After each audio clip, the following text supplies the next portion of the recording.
Parabéns. Porque ele é um homem que está incitando a todos a confundir juras com juros. Hoje, o Aloysio Mercadante tomou posse como presidente do BNDES.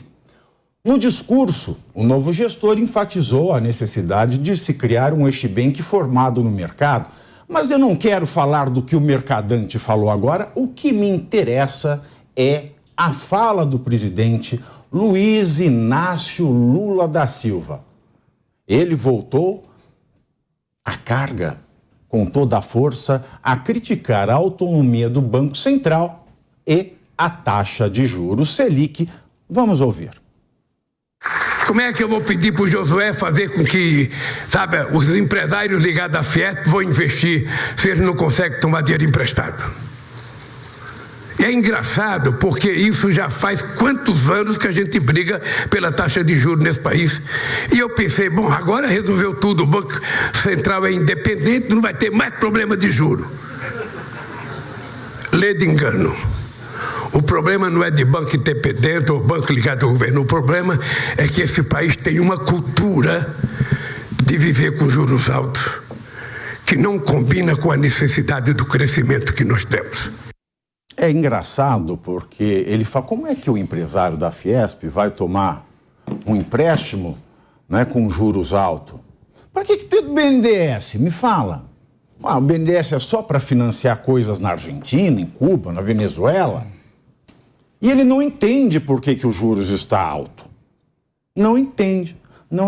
Deise, eu gostaria de ajudar o Lula a entender por que os juros estão... E qual é o impacto? Porque quando ele faz uma fala dessa, se é essa carga de juros que mantém a inflação num nível racional, por que ele faz esse tipo de acusação contra o Banco Central? Ele diz que esses juros não têm sentido, ou seja, ele quer deixar o Brasil igual à Argentina, talvez para facilitar a criação da moeda SUR? Nossa, essa moeda ainda... Porque aí a gente vai ficar pareado, a moeda do Brasil já não vai valer nada, a gente chega numa inflação de 3 dígitos, aí fica tudo de boa na lagoa, suave na nave. Então, boa tarde a todos. O Fabinato às vezes me deixa numas. Mas então, eu acho que quando eu vi esse discurso do Lula, e a primeira coisa que eu pensei foi se o ex-presidente tivesse dito isso, o que teria provocado, né? E o Lula já vem de algumas declarações dele atacando a independência do Banco Central. E talvez tudo isso se resolvesse se ele conseguisse garantir responsabilidade fiscal e segurança jurídica, mas parece que todas as falas que ele entra, tudo que ele fala, quando ele se manifesta, é sempre contrário a isso. E a gente tem que lembrar que durante todo o tempo, todo o período de transição, o nome do Mercadante foi muito questionado justamente por causa do governo Dilma, onde o Mercadante teve um papel de irresponsabilidade muito grande. Então, aí o Lula já vai, tropeça na língua de novo. Então, eu acho que esse governo que a gente vai ver do presidente Lula é o governo mais à esquerda. E, de novo, eu reitero o ponto, assim, não está andando de acordo com o país. Parece ainda o Lula falando, o Lula de 12, 13 anos atrás. Assim, então, não vejo um cenário muito positivo daqui para frente, não. Felipe, você que é um cara com um posicionamento mais progressista, apesar de ser meu amigo,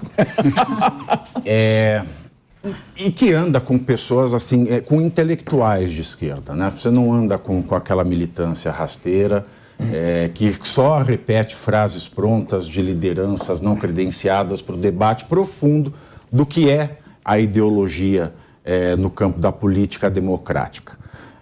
Por isso eu lhe pergunto, essa crítica, ela economicamente tem viabilidade?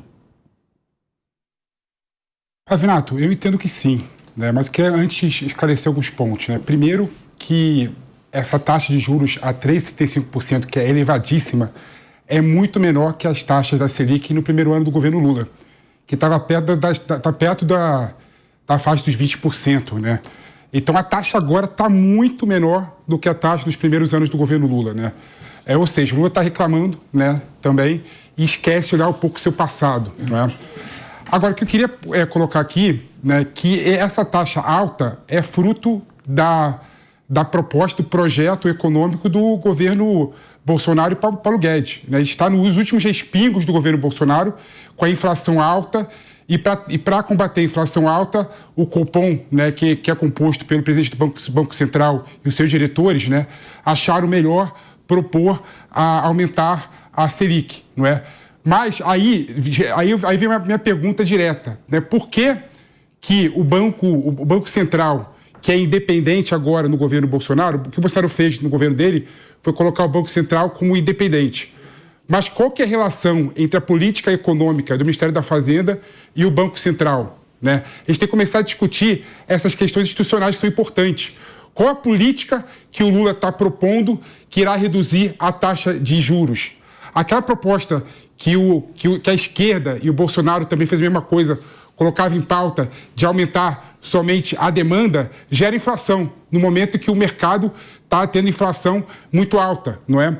O governo Lula tem que começar a discutir a democratização também da oferta, não só da demanda, né? Todos os países desenvolvidos do mundo todo estão preocupados em democratizar a oferta. Como criar estruturas institucionais, como criar formas de você fazer com que as pessoas, por exemplo, que têm condição de vender produtos, como, por exemplo, a cooperativa de artesanato do Nordeste, né? Como você vai fazer com que eles se agrupam para vender produtos para fora do país, depois para dentro do país, consegue, de certa forma, aumentar e organizar essas pessoas para democratizar a oferta. Da mesma forma, qual é a política industrial que o Lula tem para melhorar a questão das ofertas no Brasil? Tudo isso tem que ser colocado em discussão no Brasil. Juras. Né? Mas não tem, ninguém fala isso. Então, discutir somente a taxa Selic por discutir a taxa Selic é questão retórica, infelizmente é isso. Deixem o BC em paz. Qual a proposta que ele tem? Deixem o BC em paz, é isso, Beatriz? Deixem o BC em paz. O problema é do executivo. Eu acho muito peculiar o presidente Lula estar falando sobre inflação se ele mesmo sugeriu que a gente imprimisse mais dinheiro na pandemia. Não sei se alguém se lembra disso, mas eu acho bem peculiar esse momento, porque é óbvio que a gente precisa aumentar a oferta. Claro que a gente tem que olhar para a demanda e aumentar a oferta. Mas como a gente faz esse aumento de oferta se a gente tem hoje um ambiente socioeconômico que caminha para muito mais intervenção estatal? Eu gostaria muito de saber, de fato, qual é a proposta e não cortinas de fumaça como sempre. Não tem justificativa para juro a 13,75? Então tá bom, então qual vai ser a política pública? Porque eu estou esperando, desde a candidatura do Lula, uma proposta. Por quê? Vai e vem também esses juros, né, Cabeça? Você que lida com o consumidor, para o bolso do trabalhador, não importa se a taxa Selic está 13,5, se ela está 5, o cheque especial que ele paga no banco não muda, é ou não é? Olha, Tiago, essa questão de taxa de juros, qualquer interferência externa, política, ideológica com relação à taxa de juros fixada pelo Banco Central vai resultar nas mesmas questões desastrosas do passado. Eu concordo aqui com o Felipe Monteiro quando ele disse que é um discurso, é uma questão meramente retórica. Eu espero que ela não vislumbre uma ação efetiva de interferência do Banco Central.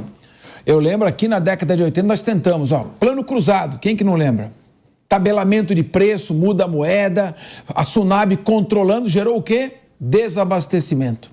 Plano Bresser, plano Verão, todos os planos que tentaram controle heterodoxo da economia resultaram em inflação. Então é importante, em primeiro lugar, que a taxa de juros seja um reflexo da economia do país. Evidentemente, se você tem uma economia que caminha para uma inflação, a consequência disso é uma elevação da taxa de juros para estimular a poupança privada, que as pessoas gastem menos, que apliquem, que economizem, aumentando as reservas do país e a sua capacidade de fazer empréstimos. Se você não faz isso, o que acontece? Baixa a taxa de juros, começa aquele consumo desenfreado, gera desabastecimento, isso provoca a alta do dólar, prejudica as exportações, tudo tem uma consequência. Então, claro, a gente espera que isso não ocorra, que não haja um controle artificial, heterodoxo por parte da economia, que o Banco Central possa atuar livremente e que o governo faça a sua lição de casa. Você acha que o Lula ele consegue articular para tirar a autonomia do Banco Central ou não tem? Não consegue, é só discurso. Ele tem que voltar ao Lula do seu primeiro mandato, que não fez essa interferência. O que ele tem que fazer isso é óbvio, gastar menos do que arrecada. Isso é base. A reforma primeira tem que ser reforma administrativa. Um Estado gastão que consome dinheiro com empresas desnecessárias, empresas cujas ações ele não precisa ter na sua integralidade, empresas públicas, ou na sua maioria, sociedades de economia mista, o Estado tem que estimular a privatização, a extinção de empresas gastonas, gastar menos dinheiro para poder arrecadar menos impostos e, com isso, provocar de maneira natural a redução da taxa de juros. Sem reservas cambiais, sem uma reserva do Banco Central, nós não temos como mexer artificialmente no Banco Central. Então, acho que o Felipe Monteiro, de maneira muito lúcida, embora de pijama, mostrou que está bem acordado.